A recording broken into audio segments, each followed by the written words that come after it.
Welcome back to ZANTASTIC. In this episode, I am sitting down with a new friend. Kirk McCarley is a coach who also works for ESPN as a statistician. He's got some interesting stories. He is the author of an interesting book, Thoughts for My Kids and Other People's Kids. And he is a coach that has helped numerous people through trying times. He had some words of wisdom about my own trying times, and he's got a lot of insights about how your faith can help you get through anything. I'll have to apologize ahead of time for my dachshund, Milo, who decided to interrupt this conversation. I left a little of it in because it did weave into the conversation somewhat. So, comedy, I'll have a timestamp in the show notes if you want to jump ahead to that mayhem. But I am so happy that you're here, and I hope you enjoy the conversation with Kirk McCarley. Kirk McCarley, thank you so much for being here. I actually consider you one of my new friends. Did you know that? I'm honored. I need friends. So Well, thank you for inviting me into your tribe. awesome. I think you are absolutely amazing. And I am so delighted to interview you today for the Zantastic podcast. And before we started recording, I was telling you that Zantastic actually started out as kind of a joke with me just registering a domain name after somebody said I was Zantastic. And I thought it was funny. And you're like, oh, well, I wrote a book like that. So I want to hear the story before we even go into it. How did you write a book because of a joke? Like, what happened? Well, I started my coaching business. It's been 9 or 10 years ago. And so you set up a marketing approach to that. And mine was sort of establish your website and started blogging and just kind of blogging on what came to mind. And we've got a local publication here in the Florida Panhandle. It's mostly for people who come and visit. But I contacted the publisher and I said, "Hey, I'd like to get some exposure. Can I get a piece in your paper?" He said, "Sure, we need writers." So I signed on. I had been doing that about 3 or 4 years. And Dave is the name of the publisher. He said, "Kirk, you ought to write a book with all these things." And I'm kind of like, okay. And then I researched it and I read 80% of people have a desire to write a book. Less than 3% actually execute that. And I said, by George, here's my opportunity to be in the top 3% of something. And so that was my encouragement. That's awesome. And your book is called Thoughts for my kids and other people's kids. And it's a series of vignettes, things I've experienced, observed, things that have happened to me, things that I've seen happen to other people. There are components of leadership, communication, some sports stories, of course, and maybe some keys to success to be plucked out of that. And I'm gearing it towards millennials and Zs, kind of like my kids, hence the title, Thoughts for My Kids. But we're all somebody's kids. So, as the Fort Worth Zoo used to say, and I think it's still up there on the billboard, fun for kids from 4 to 84. That's what my book is. That's amazing. And I see it is available on Amazon. You published it last year? Did last year. So I've been an author for a full year. So if I can be an author, anybody can. Well, that looks amazing. I will have to pick that up. That looks like just a great inspirational book, and I am excited about it. What got you into coaching? I hired a coach myself late in my career as a HR director, and I was contemplating something different from what I had been doing. I gave my career about an A minus, a B plus. It was pretty good, but how do I get to this point of self actualization, really discovering what I'm wired to do, what God put me on this earth to do? So I'm talking to this coach, and it's about the third meeting, and I considered several different things that I could go into. And the aha moment, I want to do what you do, I said to the coach. And that's how that started. I went back, got a little bit more education, eventually affiliated with the International Coaching Federation, got certified through that. And here I am on that component of the journey. And Kathy, I absolutely love it. I'm Yeah. having more fun than I deserve to. Yeah. That's amazing. Now, I do coaching too. Do you feel sometimes like it's such a fun experience? Like I almost feel guilty, like somebody's paying me to do that. Like, does this really work? Do you feel like that too? I get to hear stories, and I just kind of times get, as I'm listening to the story, I'm sitting there listening and I'm just mesmerized by what I'm hearing about. And I want to ask more questions. Everybody has got a storyline. It's amazing what Yeah. comes out, who we've connected with, when, what were the circumstances, what did I do, what are my achievements. You go on and on and on. But as a coach, listening, I compare it metaphorically to being on a hiking trip. We're going on a pathway. We're talking along this pathway. Ah, there's a detour. Let's go see what's over here. Well, we may have struck gold or found the diamond mine there, or maybe not. Let's go back to the main path and figure out where do you want to get to in the future. Very cool. That is awesome. What's been something that you've done with with a client like that has impacted you that's really like lit you up? I had a career client. This was a couple or 3 years ago, and he was in the faith based ministry. He Hmm. was working for a major seminary. Familiar, I'm not going to name them, but most people would be familiar with them. But even faith based institutes have their ethical and even moral problems. He got caught up with that. He stood up for his values, his principles, and it cost him. It cost him his job. Wow. So I caught him at a time where he was looking for his next job opportunity, but also still going through some of the grieving process of job loss. And that's right up there in the top five for many people. So I became his life coach kind of first before career coach. And once we talked through that, we got on a target with what are you going to do next in the ministry world? God had other ideas for him as far as relocating him from the south to the north, which was a little bit challenging for him and his wife initially, but they're thriving in a remarkable environment that's in one of the major cities in the Midwest right now. They've changed their sports affiliations. They're gung ho for the team that they're supporting and for the ministry that they're conducting, helping kids who are from challenging environments to help them thrive. And what a great ministry he's doing. But that was so rewarding to be a part of that journey with him, to see him conquer not only some life things, but get to where God wanted him in his career. I love that because you got him in your coaching program at a time where he really didn't know what was next and was maybe very fearful and shut down, and you got him to a place where he could probably have never envisioned the joy that he would be finding in his life right now and the service work that he's doing and all the lives that he's impacting without a guide. And we are connected now on Facebook. So I follow him vicariously.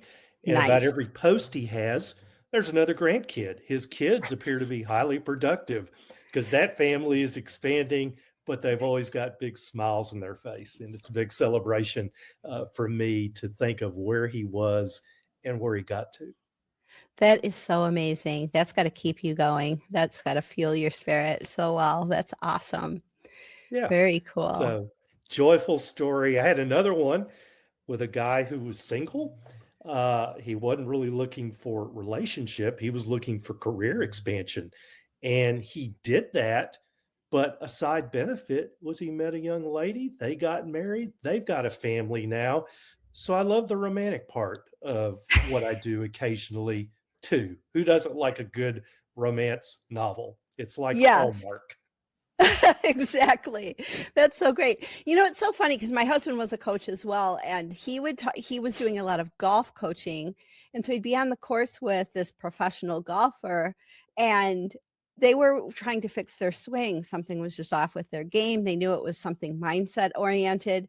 And then he'd come home and he'd say, "Oh yeah, he was fighting with his wife. It had nothing to do with golf." But it's sometimes our deepest soul calling of like the thing that we want to fix or the thing that would really fulfill us shows up sideways, especially I think for a lot of men because they're like, yeah, career, money, power, they're so focused on those things, but their heart wants something more for them, right? That self-actualization, that getting to that point of having impact. And it's Yeah. so interesting, Kathy, you use that story about golf because I use that so often. Coaching often is like changing your grip on the golf club. It's going to feel awkward. You're going to hate it at first, and your scores are going to go up, and you're going to be mad about that. But if you stick with it, let's say you're 18 handicapper, you're eventually going to get to a 9. You never would have gotten there had you not changed the grip on that golf club. Yeah. So coaching, like learning, it has its pain points and times that are challenging, but you stick with it and you keep practicing, you can get to that thing we all want to get to called better. Yeah. Yeah, for sure. Any change is going to be uncomfortable because you're changing and it's something new and unfamiliar and there's some resistance to it, right? And you see that. And you do the dance with that client. What is another approach or another tactic that we might take that you believe you can do or is going to be more comfortable for you to do? So maybe a baby step towards where you want to get them to eventually, but they do that. And the baby step, it's bite-sized pieces. You can't eat that elephant all at once. It's one bite at a time. Yeah, for sure. What do you think what makes your coaching unique? What do you bring to your coaching program that makes it a one of one kind of game? I am either blessed or cursed with an extremely good memory. I've been married to my wife for 45 years, and that can sometimes be very harmful in a marriage. I'll remember something that happened in 1987 that was insignificant. And so I grabbed myself and so say, son, not the time to bring that up. Forget about it. Go to someplace else. But in coaching, in terms of building relationship, it can be so helpful. I'll meet somebody from Corpus Christi, Texas, let's say, and immediately build a relationship and ask, is the Sandy Shores Hotel still there? Do you go out to the Naval Air Station? Do you remember what the drive was like to Kingsville? And have you been to the King Ranch? And we start finding common points of interest. It's like you and I, Kathy, you're in Denton. It's where I went to Yes. school. There's a connection that's Yes, there. So building those things based on memory and experience is so helpful to me because the first key in coaching is going to be building that relationship and that feeling of safety for with sure. whoever it is that you're working with. For sure. When there's a common knowledge or common background, like you and I talked about UNT and all of the things that are going on in Denton and some of the changes that have happened here, when our initial call, it's an immediate connection and it sets this foundation of this person is familiar, this person is safe. So if you have that kind of memory where you can, drive that connection in a coaching call, it just everybody's more open, their defenses are down. It just makes for a better experience, doesn't it? Absolutely. And I have a great memory of music as well. So Yeah. connecting with someone who's inclined either musically or oddly mathematically, Yeah. because the connection between music and math is incredible. And I'm very analytical and logical. I'm not musical. I love music, but I can never figure out why I love music. And it's stuck back there in the recess of my brain. Why I like music is because it has a beat to it.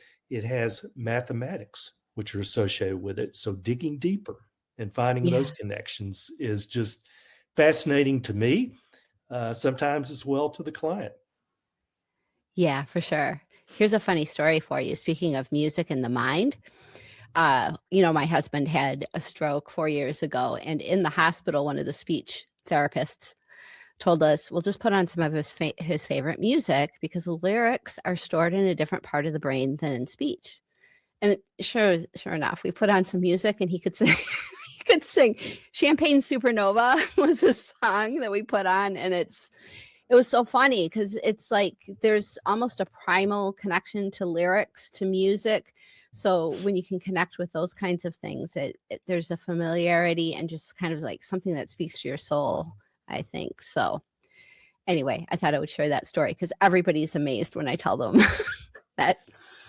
Well, remember the last days of Tony Bennett's life.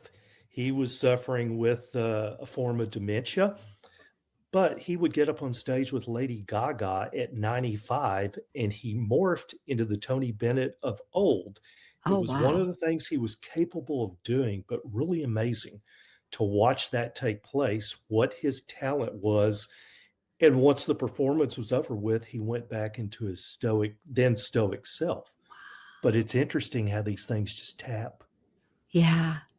Yeah, there's so much we don't understand. We think we've got our brains figured out. We think we've got our thought patterns and our processes all figured out, but there's so much more to who we are as spiritual beings, isn't there?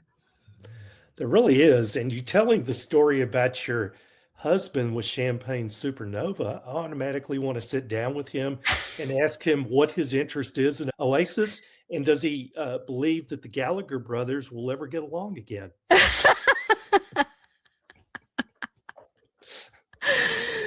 That could be an interesting conversation. Yeah, he could sing the whole song, but I'm not sure if he'd have an accurate depiction of the Oasis brothers. But yeah, the song, he's all dialed in on that for sure. But yeah, very, very interesting. Oh my gosh. So now you do other things besides coaching too. I mean, I think coaches honestly can't just coach. You constantly have to be learning. You constantly have to be interacting and just observing patterns so that you can be a good coach. What else do you do that feeds into your coaching practice? Well, it's interesting to me, Kathy, because everything else I does connects with coaching and coaching connects with it. So my second job, I have worked with ESPN for many, many years. I'm a talent statistician. And so what is the role of a talent statistician? I sit next to the broadcasters in the press box, in the booth during the course of an event, and I hand them information that is going to help with the telecast or the audio programming, depending on if we're on television or on radio. So I've been doing that since 1996 with ESPN, but 7 years before that with another small network. I was working with the talent, as we call them, during that period. So the coaching comes from listening well to what they are saying and what can I add from a statistical or informational standpoint that's going to help this discussion further along. So we were working the LA Bowl in Los Angeles this past weekend, and one of the teams got off to a fast start until the quarterback threw an interception. It was a turning point in the game because it was tied 3-3 at that point. But afterwards, the quarterback went 3 of 10. The rest of the half, they only got 2 first downs, that point going forward. And what was a 3-3 tie became a 24-3 or 31-3 halftime score. So feeding that information to the talent, he said, "This is good stuff." And he used it as he came back on the air. That is rewarding and gratifying. That's like a client that has the aha moment when your information is good and can make it on the air. So I Yeah. do that. I teach group exercise classes as well. I had a spinning class this morning, and that is a mind body connection with music brought into it. And I would say mostly music that my class participants complain about and asking Why do me, they complain? where did you get this from? This is like the B side of a album that didn't even make the top 100. And I'll say, But I heard it on a TV show when I was 6. There's the memory again. So I thought I'd spin it again because it reminded me of my mom driving in a car with her in the back seat because we didn't have car seats as kids back then, and hearing that song and wondering, what is my mom doing listening to this? So I thought I'd share that and play it for you. Okay. They humor me. That is so fun. So you're doing group coaching in a physical exercise context as well. That's great. Yeah. That They'll is ask me, are we going to do a particular technique or pattern next? I said, I hadn't thought of it, but that's a great idea. Let's do it now. there you go. That's awesome. And your domain name is the Seed Sower Coach. What's the context behind that? Couple of inspirations. I've been a gardener for a long, long time. I love planting the seeds in the springtime and watching them grow into something way beyond what I thought that withered old seed could produce. But speaking of withered old seed, that also correlates to the Gospel of Luke and the seed sower that would go out and scatter seed, and some would fall on rocky soil, not do anything, but the ones that found that fertile soil, they would grow into something Mm. that is well beyond what someone thought was capable. That's what I Mm, hope to do with the clients I intersect with, is take them beyond, or allow them to take themselves beyond what they think is possible. that's beautiful. Like the mustard seed, right? Faith Like of the a mustard mustard seed. seed. Yes. It's on my desk. Too funny. So my husband, when I first met him, he gave me this coin. It's got a tree on one side and a mustard seed like glued on the other side. It's in my purse. I carry it with me everywhere. For the first day I met him, he gave that to me. And so yeah, it's interesting that you've got that on your desk. So yes, faith of a mustard seed. Anything can happen, can't it? What a sweet gift from your husband's standpoint. I like that. Yeah.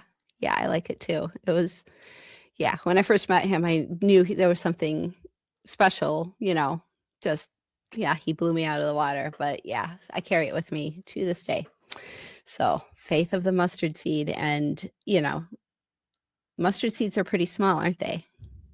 They're very small and they become a very large shrubbery Yeah. by the time they reach their maximum growing capacity. Yeah, for sure. So, talk to me a little bit about that kind of faith. When somebody they're going through a hard time or they're going through job loss. There's tons of people who are going through that kind of experience now, and they're not quite sure what the future is going to bring, but they have a hope. And maybe that hope feels like a wish and it doesn't even feel very hopeful. How do they go from that place into faith of a mustard seed that can grow into a large bush? Well, if I may, Kathy, I'm going to borrow your story just a little bit and then take it from there. We were sharing offline before we went live about the episode with your husband's health episode, Sure. and he is still battling that, and you are as well. And my hat's off to you for that.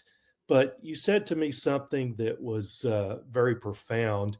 And from a spiritual standpoint, God puts us into circumstances we don't know why they seem challenging. They seem rather unfair, to be quite honest with you. But you said to me, this has opened up some perspectives that I would not have seen several years ago before this happened. And so, with many of my clients, they come to that same point of they've lost a job, they've lost a loved one, lost a spouse, conditions have changed, relationships may have been broken up.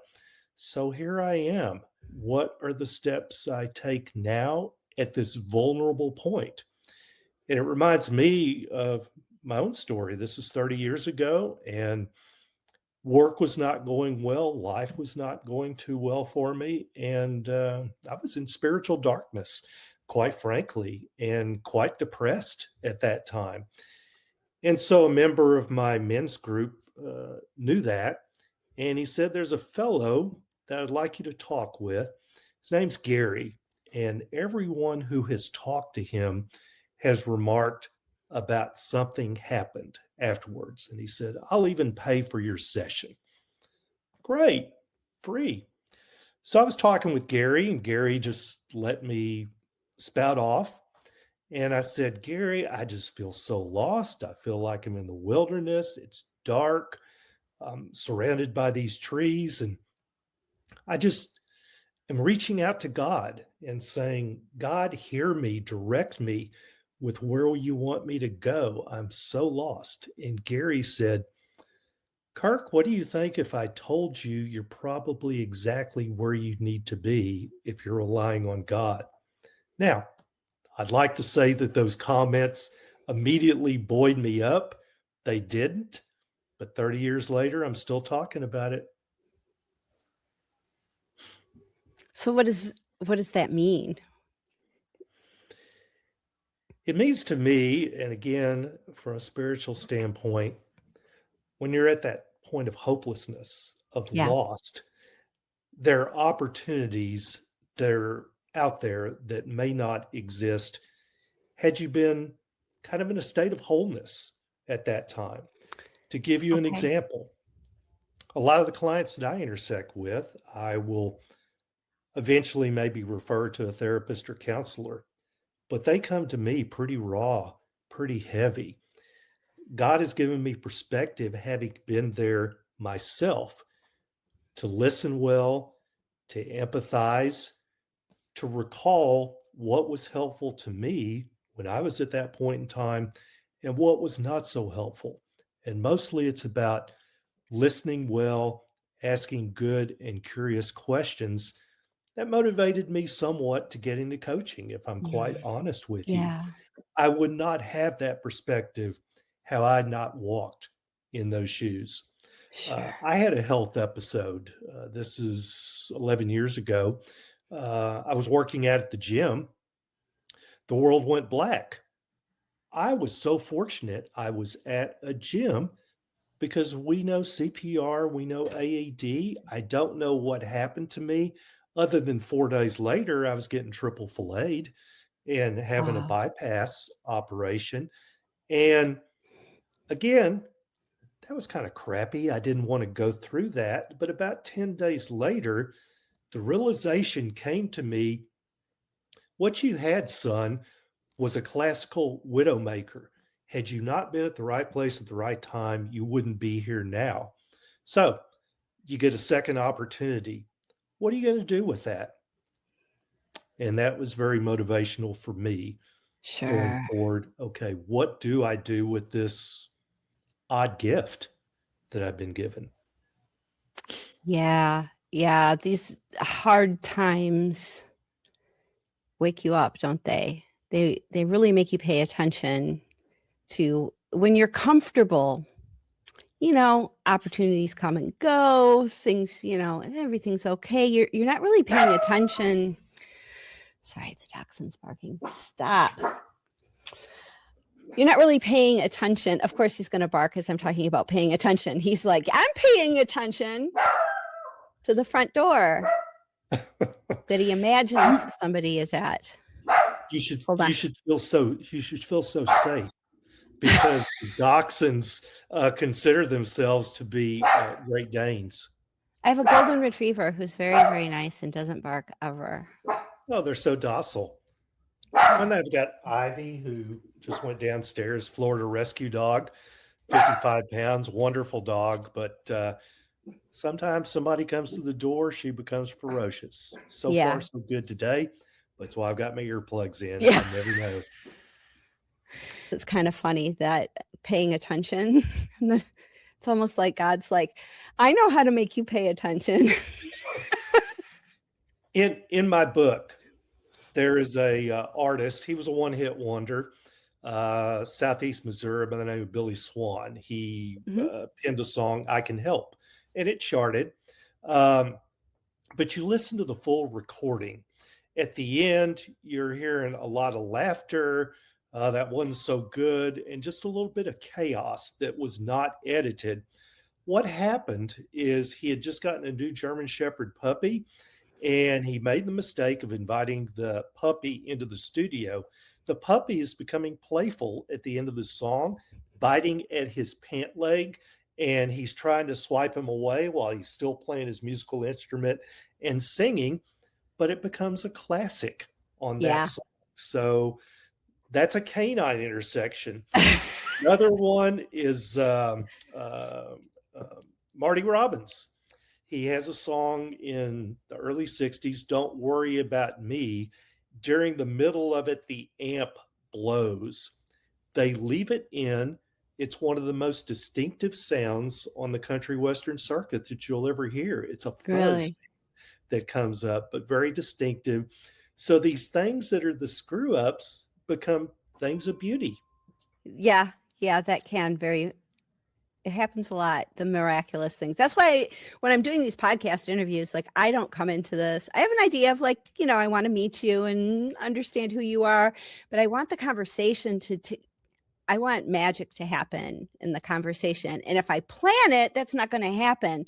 So I think maybe this is my message of like, even Milo gets to play. Like, let whatever shows up, let it show up and let it be whatever it is. Does that ever happen in your coaching sessions, like where something completely unexpected happens, but it becomes meaningful?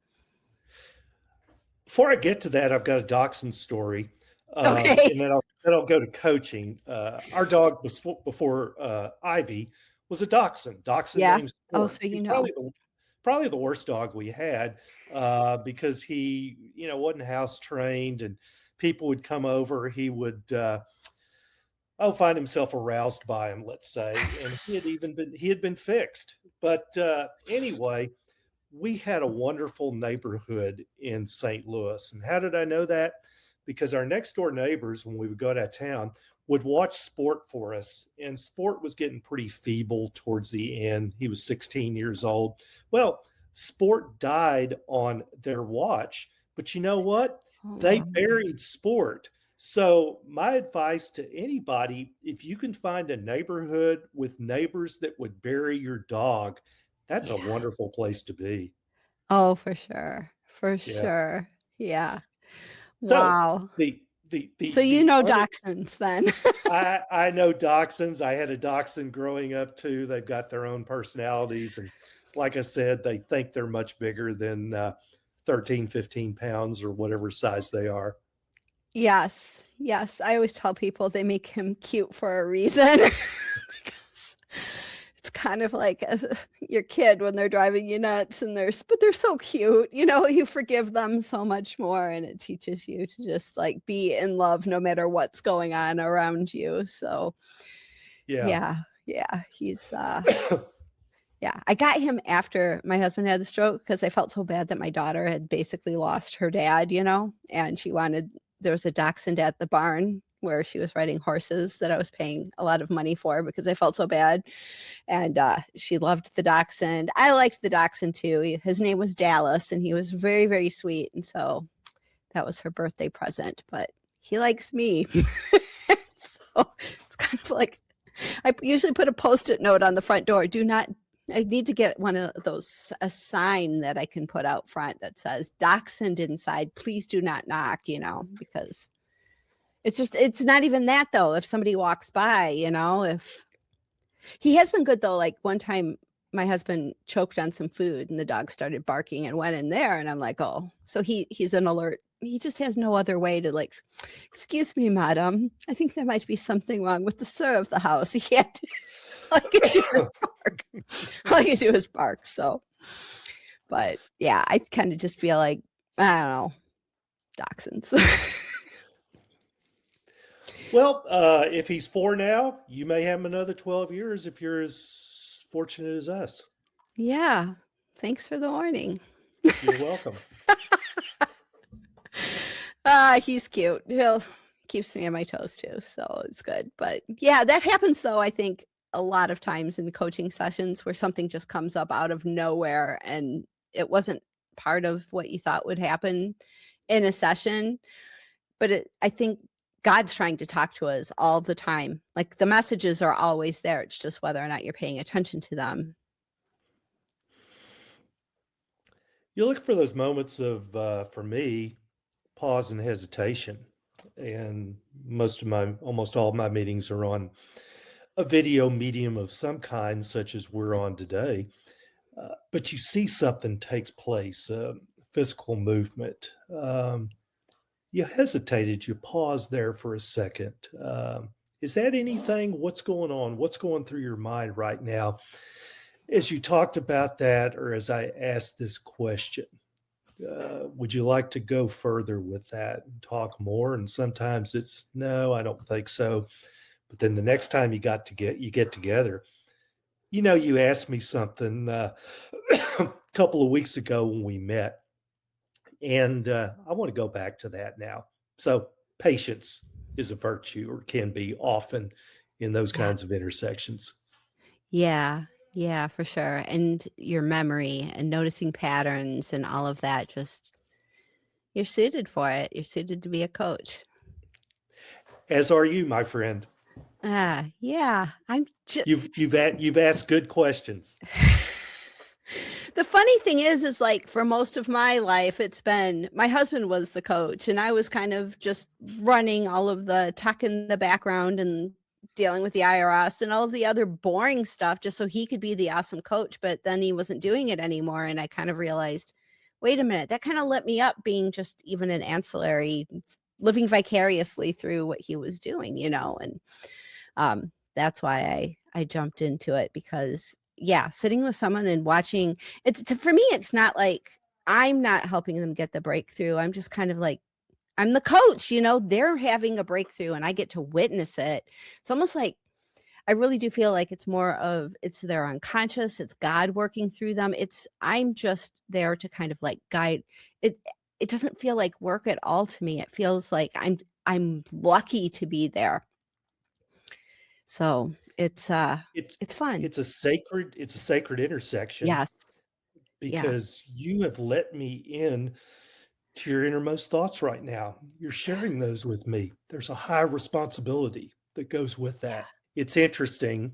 My wife has her own business and we both work out of the home. She's just down the hall, and she'll have challenges that come up, and she'll come and ask me, what do you think I should do in this instance? And my initial response is, I'm not going to give you an answer, because then that problem, I inherit part of that problem as well. But I'll ask her, what is your objective? What do you hope to achieve through making this decision? She'll look at me and she'll say, don't coach me. And she storms out of the office. She's not happy, but I'm happy I didn't get dragged into it. Oh, that's funny. Yeah, that's By funny. the way, she's hired now a person who's coaching her. Great. That's Family great. members and coaching don't mix well. Yeah, yeah, not at all. No, when my husband and I would have an argument and he'd start to use like an NLP process and I'm like, "You can't use that here. Here, it's you. It's mano a womano." It's like we're going at it. Somebody's got to be right, somebody's got to be wrong. You can't try to fix me here. Can't try to That's use it to right. win. And with that, the man retreats to his cave. Yeah. Yeah. Yeah. Logic, though, it was like one of those things. He's like, I can't beat you with the logic. So he at least would back down. But no, he's a very, very good husband. Very, very sweet. But, I mean, there's arguments and stuff like that. It's just like, yeah, leave the coaching out of that, of the relationship. Here's what my wife does with my memory sometimes, is when we're at a gathering of people and somebody mentions something and I come up with a fact, and she'll say, I don't think that's right. And so I'll look at her and I say, well, what would be right? And she says, I don't know, but I don't think that's it. And so I say, thank you once again for all your support, and laugh about it. But you guys have been married, what, 44 years now? Like you guys are Yeah, for a in it long, for long the long. time, and I readily admit this. I kicked my coverage with her. We met University of North Texas campus. And Kathy, she was way out of my league and Yeah. still is. Yeah. Yeah. Yeah. But you must be bringing something to the table because she's still there. So, I don't know what it is, but anyway, you'll have to ask her. well, I think a big part of it is your heart because your heart comes through in every conversation I've had with you. You lead with your heart and you care about people. You're a very kind person. And she does as well. She thinks with her Yeah. heart. She's very creative. And so if you want somebody to really empathize with, go to her. She'll listen and cry with you. Oh, that's awesome. That's Yeah. awesome. Sounds like a beautiful person, and I hope I get to meet her someday. One time, next time we're in Denton, we'll stop in. It was Awesome. interesting because she comes from a family that has a lot of emotion. Yeah. And so I spent my first Christmas with them, and we had been married a year, I guess, then. And her dad got a gift of a monogram jacket, and he started getting choked up. Kathy, I thought he was having a heart attack. And so I was ready to pounce on him, but everybody else was just looking at him and smiling and crying. It's like, oh, this is a foreign uh, this is a foreign place for me. But I learned over time that's how they operate. Yeah, that's cool. Very cool. Okay, Kirk. Well, I want to be respectful of your time. I'm so glad that you jumped on here with me. I will have links in the show notes to your website, to your book on Amazon. And for people who are listening and aren't on the show notes, where can they find you online? Well, if I can be found either in an airplane or in my home, half a mile from the Gulf of Mexico near Destin, Florida, but virtually the seedsowercoach.com or kirkmccarleyauthor.com or LinkedIn, Instagram, Facebook, as far as my social media. Okay, great. And do you have more books coming out? I'm incubating on that right now. There are blogs, and I think in about another year or two, it's going to be time to go to the well again and come out with volume two of that or something related to it. Amazing. Good. Well, I will keep an eye open for that. Actually, I'm just going to keep an eye on you. You'll let me know when it's ready. We'll do that. Awesome. Great. Kirk, I'm so glad that you joined me today. Thank you so much for being here. Kathy, it was a privilege to be your guest, and I look forward to our future connections. Yeah, me too. Take care.